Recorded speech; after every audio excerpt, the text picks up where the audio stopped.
unusual and rare, just a dot in the quicksand.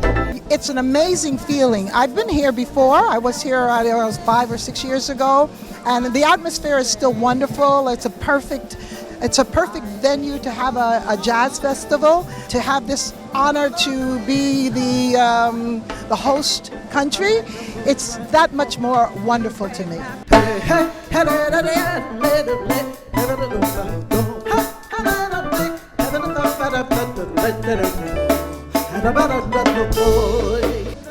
I don't let who I am define what I do.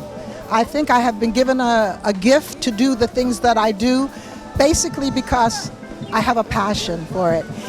My Black heritage gives me that much more colorful advantages because I do what I do and nothing gets in my way. I had a surprise party for my baby, made everyone promise not to put my baby wise.